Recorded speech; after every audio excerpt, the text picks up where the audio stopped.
ನಮಸ್ಕಾರ ಗೆಳೆಯರೇ, welcome back to new video. Adarsh ಮತ್ತು ಬಿಂದು ಬಾಲ್ಯದಿಂದಲೇ ಒಬ್ಬರನ್ನೊಬ್ಬರು ಪ್ರೀತಿಸುತ್ತಿದ್ದ ಇಬ್ಬರು ಹಳ್ಳಿಯ ಯುವಕರು. ಇಬ್ಬರು ಒಂದೇ ಊರಿನಲ್ಲಿ ಬೆಳೆದವರು, ಒಂದೇ ಶಾಲೆಯಲ್ಲಿ ಓದಿದರು.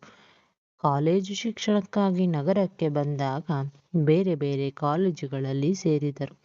ಆದರೂ ಅವರ ಪ್ರೀತಿ ಮಾತ್ರ ದಿನದಿಂದ ದಿನಕ್ಕೆ ಗಾಢವಾಗುತ್ತಲೇ ಹೋಯಿತು. ನಗರದಲ್ಲಿ ಕಾಲೇಜು ಮುಗಿದ ನಂತರ ಸಂಜೆ ಇಬ್ಬರು ಬಸ್ ನಿಲ್ದಾಣದಲ್ಲಿ ಭೇಟಿಯಾಗುವುದು, ಪುಸ್ತಕಗಳ ಬಗ್ಗೆ ಮಾತನಾಡುವುದು, ಭವಿಷ್ಯದ ಕನಸುಗಳನ್ನು ಹಂಚಿಕೊಳ್ಳುವುದು ಅವರ ದಿನಚರಿಯಾಗಿತ್ತು. ತಮ್ಮ ಪ್ರೀತಿಯ ವಿಷಯವನ್ನು ಇಬ್ಬರು ತಮ್ಮ ತಮ್ಮ ಮನೆಯವರಿಗೆ ಹೇಳಲು ಸರಿಯಾದ ಸಮಯಕ್ಕಾಗಿ ಕಾಯುತ್ತಿದ್ದರು.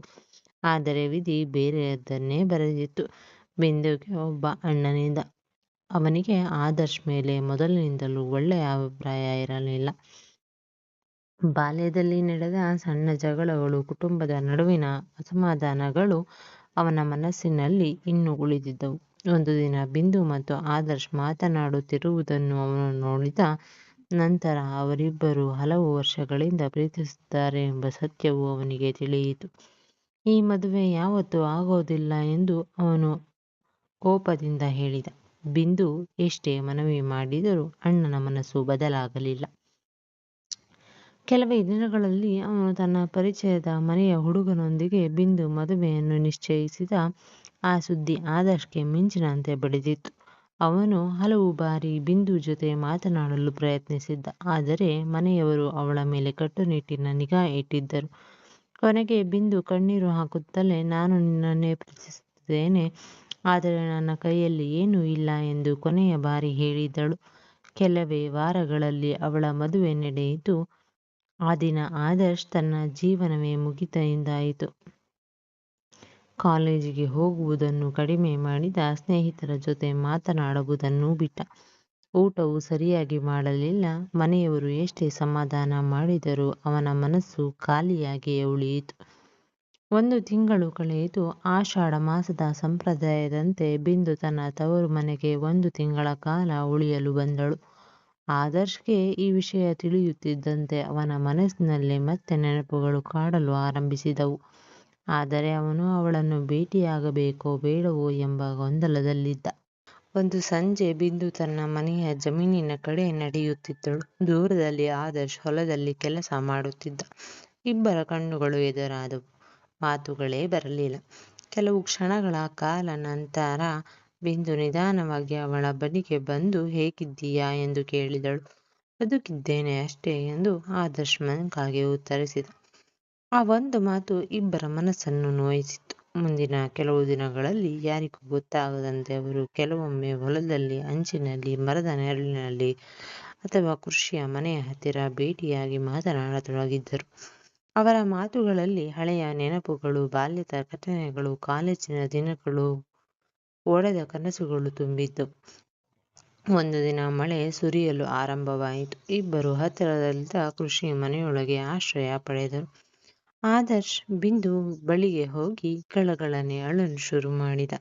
ಅದನ್ನು ನೋಡಿದ ಬಿಂದು ಮನಸ್ಸು ವಿಲವಿಲ ಒದ್ದಾಡತೊಡಗಿತ್ತು. ಆದರ್ಶ್, ನಾನು ನಿನ್ನನ್ನು ತುಂಬಾ ಪ್ರೀತಿಸುತ್ತಿದ್ದೇನೆ ಬಿಂದು. ನಿನ್ನ ಮದುವೆಯಾಗಿದ್ದರೂ ಕೂಡ ನೀನು ನನ್ನ ಜೊತೆ ಬಂದು ಬಿಡು ಎಂದು ಹೇಳಿದ. ನೀನು ಹೇಳುವುದು ಸರಿ ಆದರ್ಶ್, ಆದರೆ ನಿನ್ನ ಜೊತೆ ಬಂದರೆ ಅಣ್ಣ ನನ್ನ ನಿನ್ನ ಇಬ್ಬರನ್ನು ಸೇರಿಸಿಕೊಂಡು ಕೊಂದು ಬಿಡುತ್ತಾನೆ ಎಂದು ಹೇಳಿದಳು. ಅದು ಸರಿ, ನಿನ್ನನ್ನು ಪಡೆಯುವ ಅದೃಷ್ಟ ಇಲ್ಲದ ದುರದೃಷ್ಟವಂತ ನಾನು ಎಂದು ಮೂಲೆಯಲ್ಲಿ ಹೋಗಿ ಕೂತು ಬಿಂದು ಏನೋ ಒಂದು ಗಟ್ಟಿ ನಿರ್ಧಾರ ಮಾಡಿಕೊಂಡವಳಂತೆ ಆದರ್ಶ್ ಇದ್ದಲ್ಲಿಗೆ ಹೋಗಿ ತನ್ನ ಸೀರೆಯ ಸೆರಗನ್ನು ಕೆಳಗೆ ತೆಗೆದಳು. ಅದನ್ನು ನೋಡಿದ ಆದರ್ಶ್, ಏನ್ ಬಿಂದು, ಈ ರೀತಿ ವರ್ತಿಸ್ತಿದ್ದೀಯಲ್ಲ ಎಂದು ಕೇಳಿದ. ಅದೇ ಸರಿಯಾದ ಮಾರ್ಗ ಆದರ್ಶ್. ನಾನು ನಿನಗೆ ಅರ್ಪಿಸಿಕೊಂಡರೆ ನನ್ನ ಗಂಡನ ಜೊತೆ ಬದುಕಲು ನನಗೆ ಸುಲಭವಾಗುತ್ತದೆ ಎಂದು ಹೇಳಿದಳು. ಇದೇನಿದು ಬಿಂದು, ಹುಚ್ಚು ಹಿಡಿದವರ ರೀತಿ ಮಾತನಾಡುತ್ತಿದ್ದೀಯಲ್ಲ ಎಂದು ಹೇಳಿದ. ಅದಕ್ಕೆ ಬಿಂದು, ನೀನು ಏನನ್ನು ಮಾತನಾಡಬೇಡ ಎಂದು ಅವನನ್ನು ನೆಲದ ಮೇಲೆ ತಳ್ಳಿದಳು. ಒಂದೊಂದಾಗಿ ಬಟ್ಟೆಗಳನ್ನು ಬಿಚ್ಚಿ ಅವನ ಮೇಲೆ ಬಲಾತ್ಕಾರ ಮಾಡುವ ರೀತಿ ಅವನ ಮೇಲೆ ಬಿದ್ದಳು. ಇಷ್ಟಾದರೂ ಗಂಡು ಜೀವ. ಅವಳನ್ನು ಈ ರೀತಿ ನೋಡಿ ಅವನಿಗೂ ಆಸೆಗಳು ಚಿಗುರತೊಡಗಿದವು.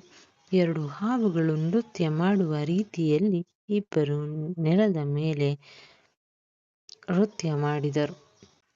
ಹೊರಗೆ ಮಳೆಯ ಸದ್ದು, ಒಳಗೆ ಮೌನ. ಬಿಂದು ಕಣ್ಣೀರು ತಡೆಯಲಾರದೆ, ನನ್ನ ಜೀವನ ಹೀಗೆ ಆಗುತ್ತೆ ಅಂತ ನಾನು ಯಾವತ್ತೂ ಊಹಿಸಿರಲಿಲ್ಲ ಎಂದು ಆದರ್ಶ್ ಮೌನವಾದ. ಸ್ವಲ್ಪ ಹೊತ್ತಿನ ನಂತರ ಅವನು ಹೇಳಿದ, ನೀನು ಸಂತೋಷವಾಗಿರಬೇಕು ಅಷ್ಟೇ ನನ್ನ ಆಸೆ. ಬಿಂದು ತಲೆಯಾಡಿಸಿದಳು. ಸಂತೋಷ ಎನ್ನುವುದು ಯಾವಾಗಲೂ ನಾವು ಬಯಸುವುದರಿಂದ ಬರೋದಿಲ್ಲ. ಇಬ್ಬರು ತಮ್ಮ ಬಾಲ್ಯದ ನೆನಪುಗಳನ್ನು ನೆನೆದು ನಗಿದರು. ಕೆಲವೊಮ್ಮೆ ದುಃಖದಿಂದ ಕಣ್ಣೀರನ್ನು ಹಾಕಿದರು. ಆ ಕ್ಷಣದಲ್ಲಿ ಅವರು ಒಬ್ಬರನ್ನೊಬ್ಬರು ಧೈರ್ಯ ಹೇಳಿಕೊಂಡರು. ಆದರ್ಶ್ ಅವಳ ಕೈ ಹಿಡಿದು, ನೀನು ನನ್ನ ಯಾವ ನಿರ್ಧಾರ ತೆಗೆದುಕೊಂಡರೂ ಅದನ್ನು ಗೌರವಿಸುತ್ತೇನೆ. ನಿನ್ನ ಬದುಕು ಶಾಂತವಾಗಿರಲಿ ಎಂದನು.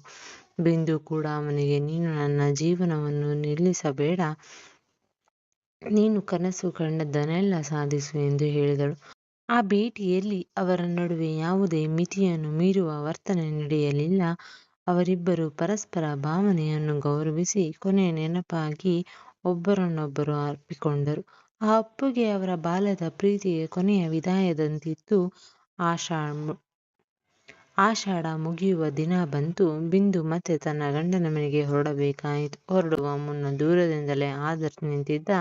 ಬಿಂದು ಅವನ ಕಡೆ ಒಮ್ಮೆ ನೋಡಿದಳು. ಇಬ್ಬರು ಮಾತಿಲ್ಲದೆ ಒಬ್ಬರಿಗೊಬ್ಬರು ಶುಭ ಹಾರೈಸಿದಂತೆ ತಲೆ ಆಡಿಸಿದರು. ಆದರ್ಶ್ ಆ ದಿನ ಒಂದು ನಿರ್ಧಾರ ಕೈಗೊಂಡ.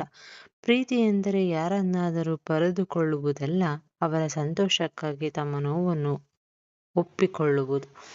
ಅವನು ಮತ್ತೆ ತನ್ನ ಓದಿನತ್ತ ಗಮನ ಹರಿಸಿದ. ಕೆಲಸಕ್ಕಾಗಿ ತಯಾರಿ ಆರಂಭಿಸಿದ. ನಿಧಾನವಾಗಿ ಜೀವನದ ಕಡೆ ಮರಳಿದ. ಬಿಂದು ಕೂಡ ತನ್ನ ಹೊಸ ಜೀವನವನ್ನು ಪ್ರಾಮಾಣಿಕವಾಗಿ ನಡೆಸಲು ಪ್ರಯತ್ನಿಸಿದಳು. ಅವಳ ಮನಸ್ಸಿನಲ್ಲಿ ಆದರ್ಶ್ ಎಂಬ ನೆನಪು ಸದಾ ಉಳಿದಿದ್ದರೂ ಆ ನೆನಪು ಅವರ ಬಾಲ್ಯದ ಪ್ರೀತಿಯ ಸಿಹಿ ನೆನಪಾಗಿ ಉಳಿದಿತ್ತು. ವರ್ಷಗಳು ಕಳೆದವು. ಒಂದು ಊರಿನ ಜಾತ್ರೆಯಲ್ಲಿ ಅವರು ಮತ್ತೆ ದೂರದಿಂದ ಭೇಟಿಯಾದರು. ಇಬ್ಬರ ಮುಖದಲ್ಲೂ ಹಿಂದಿನ ನೋವಿಗಿಂತ ಹೆಚ್ಚು ಪ್ರೌಢತೆ ಕಾಣುತ್ತಿತ್ತು. ಹೇಗಿದ್ದೀಯಾ ಎಂದು ಆದರ್ಶ್ ಕೇಳಿದ. ಚೆನ್ನಾಗಿದ್ದೇನೆ, ನೀನು ಎಂದು ಬಿಂದು ನಗುತ್ತಲೇ ಉತ್ತರಿಸಿದಳು. ನಾನು ಚೆನ್ನಾಗಿದ್ದೇನೆ ಅಷ್ಟೆ. ಹೆಚ್ಚಿನ ಮಾತುಗಳ ಅಗತ್ಯ ಇರಲಿಲ್ಲ. ಅವರ ಕತೆ ಒಂದಾಗಲಿಲ್ಲ, ಆದರೆ ಅವರ ಪ್ರೀತಿ ಸುಳ್ಳಾಗಲಿಲ್ಲ. ಇದು ಒಬ್ಬರನ್ನೊಬ್ಬರು ಒಳ್ಳೆಯ ಮನುಷ್ಯರನ್ನಾಗಿ ರೂಪಿಸಿತು. ಬಾಲ್ಯದಲ್ಲಿ ಆರಂಭವಾದ ಪ್ರೀತಿ ಯೌವನದಲ್ಲಿ ನೋವಿಗೆ ತಿರುಗಿತು. ಆದರೆ ಕೊನೆಯಲ್ಲಿ ಅದು ಗೌರವ, ತ್ಯಾಗ ಮತ್ತು ನೆನಪಿನ ರೂಪದಲ್ಲಿ ಉಳಿಯಿತು. ಕೆಲವೊಮ್ಮೆ ಜೀವನವು ನಮ್ಮ ಇಷ್ಟದಂತೆ ನಡೆಯುವುದಿಲ್ಲ. ಆದರೂ ನಿಜವಾದ ಪ್ರೀತಿ ಮತ್ತೊಬ್ಬರ ಬದುಕನ್ನು ಹಾಳು ಮಾಡುವುದಿಲ್ಲ. ಅವರ ಆಯ್ಕೆಗಳನ್ನು ಗೌರವಿಸಿ ಮುಂದೆ ಸಾಗುವ ಧೈರ್ಯವನ್ನು ನೀಡುವುದಾಗಿದೆ. ಆದರೆ ಆದರ್ಶ್ ಮತ್ತು ಬಿಂದು ಅವರ ಪ್ರೀತಿಯಲ್ಲಿ ನಿಜವಾದ ಅರ್ಥವಾಗಿದೆ. ಇಲ್ಲಿಗೆ ಈ ಕತೆ ಮುಗಿಯುತ್ತದೆ. ಸ್ನೇಹಿತರೆ, ನಿಮಗೆ ಈ ಕತೆ ಇಷ್ಟವಾಗಿದ್ದರೆ ಲೈಕ್ ಮಾಡುವುದನ್ನು ದಯವಿಟ್ಟು ಮರೆಯಬೇಡಿ. ಮತ್ತೆ ಇಂತಹ ಇನ್ನಷ್ಟು ಕಥೆಗಳಿಗಾಗಿ ನಮ್ಮ ಚಾನಲನ್ನು ಸಬ್ಸ್ಕ್ರೈಬ್ ಮಾಡಿಕೊಳ್ಳಿ. ಮತ್ತೆ ಸಿಗೋಣ. ಧನ್ಯವಾದಗಳು.